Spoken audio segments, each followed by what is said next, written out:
जय हिंद साथियों, आज हम जानेंगे ढोल वाले की मूर्खता के कहानी के बारे में। तो चलिए शुरू करते हैं।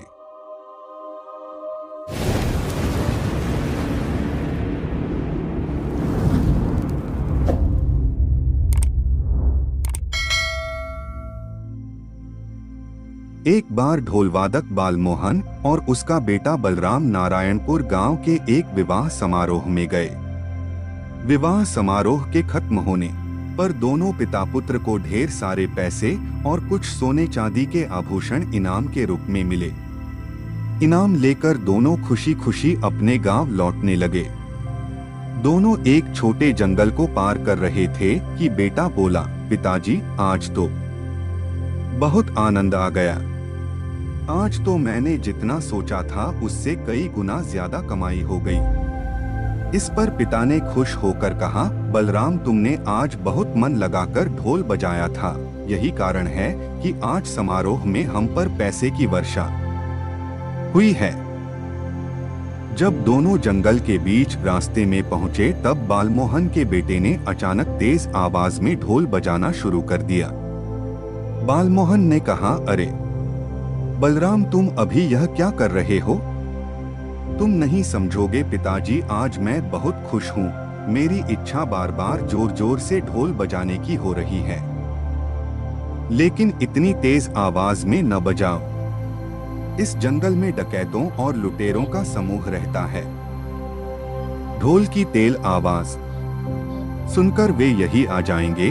बालमोहन ने अपने बेटे को समझाते हुए कहा, आप बिल्कुल परेशान न हो पिताजी, मैं अपने ढोल की तेज आवाज से उन्हें डरा करा भगा दूंगा। बलराम ने हंसते हुए कहा। उधर जंगल में छिपकर बैठे एक लुटेरों के समूह ने ढोल की आवाज सुनी तो उन्हें लगा कोई राजा अपने दल के साथ शिकार खेलने आया है। कुछ मिनट बाद बालमोहन बोला, बलराम अब तुम मान भी जाओ। जो धुन तुम लगातार बजा रहे हो यह केवल एक ही बार बजाई जाती है। लेकिन बलराम कहाँ मानने वाला था। वह लगातार ढोल बजाता ही रहा। तुरंत ढोल बजाना बंद करो, तुम समझते क्यों नहीं? यदि लुटेरों ने ढोल की आवाज सुन ली तो? गुस्साते हुए बालमोहन ने बलराम से कहा, पिताजी आप बेवजह ही इतना डर रहे हैं। मैं अपने ढोल की प्रचंड ध्वनि से उन्हें इतना भयभीत कर दूंगा वह हमारी तरफ आने के बारे में सोचेंगे भी नहीं। ऐसा कहकर बलराम ने दोबारा ढोल बजाना शुरू कर दिया। उधर लुटेरों के समूह के सरदार को फिर ढोल की आवाज सुनाई दी। उसने आवाज सुनते ही अपने साथियों से कहा, साथियों फिर वही धुन। इसका मतलब यहाँ कोई राजा शिकार खेलने नहीं आया। सरदार मुझे तो लग रहा किसी ने नया नया ढोल बजाना सीखा है और खूब धन कमाकर किसी समारोह से वापस जा रहा है।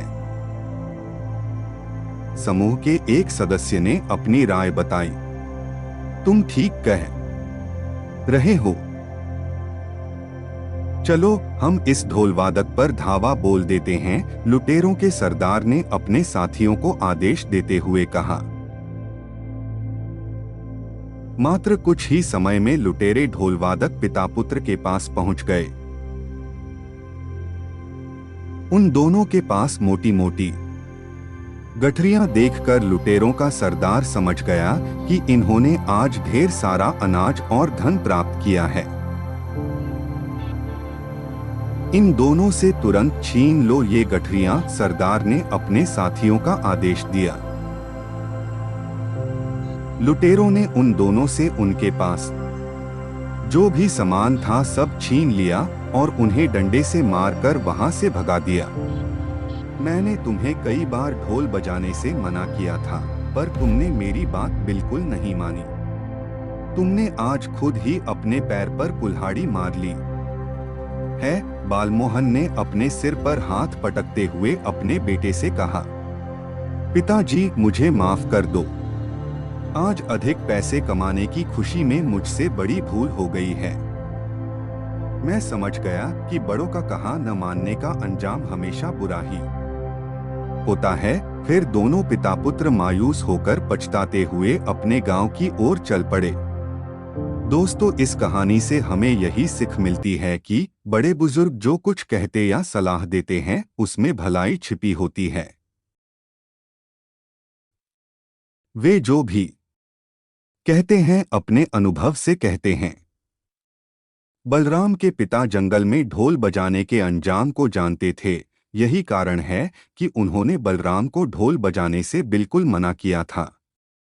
जो अपने बड़े बुजुर्गों की बात को नजरअंदाज करते हैं वे बाद में खूब पछताते हैं। आपको ये वीडियो कैसी लगी हमें कमेंट करके ज़रूर बताएं और वीडियो को लाइक शेयर एंड सब्सक्राइब ज़रूर करें। धन्यवाद।